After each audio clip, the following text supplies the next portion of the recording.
The liberal European world is celebrating Joe Biden's victory in the US presidential polls. For 4 years, the European Union leadership was at the brink of having a bitter fallout with Donald Trump, who was quite clearly undermining the transatlantic ties between the US and the EU. But will Biden's rise to power suddenly make the EU and NATO relevant? We dug a little into the past and found that even Biden can do little to salvage the US-EU relationship. The EU expects Biden, a Democrat, to help restore the US-EU alliance, given the strong ideological bond between the Democrats and the EU. But in 2013, Barack Obama, a Democrat president, had a bitter fallout with German Chancellor Angela Merkel herself. There were reports that Obama had got Merkel's phone bugged. Merkel was believed to be livid but did not make a huge issue out of the entire incident. Obama bugging Merkel's phone was quite an incident. Both Obama and Merkel were leaders of the liberal world, and the two certainly enjoyed a good diplomatic relationship. But as the president of the US, Barack Obama could not trust Merkel, the German chancellor and the de facto EU leader.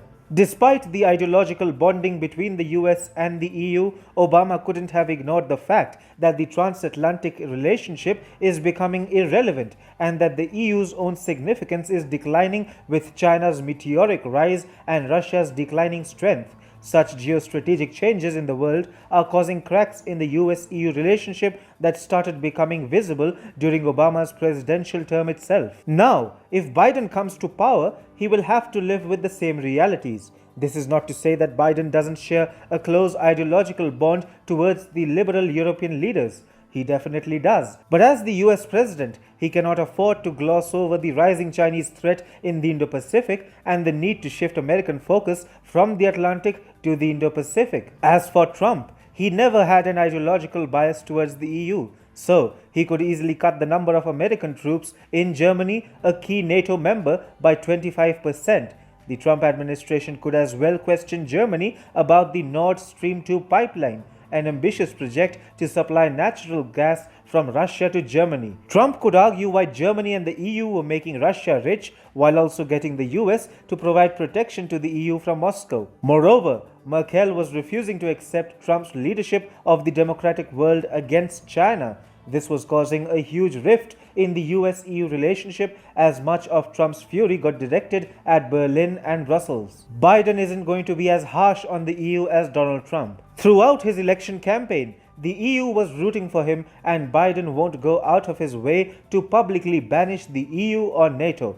But any US president, including Biden, will not be able to reverse or undo the damage that Trump inflicted upon the transatlantic relationship for some very natural reasons. So, if Trump pulled out 25% of American troops from Germany, Biden will not redeploy them because even he knows that the EU and NATO are irrelevant bodies. We won't be surprised, however, if Biden's rise to power translates into optics and soft power display of the ideological bonding between Democrats and the liberal EU, led by the German Chancellor Merkel or her successors. But even such soft power display won't really herald a golden era in US-EU ties, as the Brussels-based intergovernmental bloc will remain anachronistic and irrelevant in the Indo-Pacific dominated world order.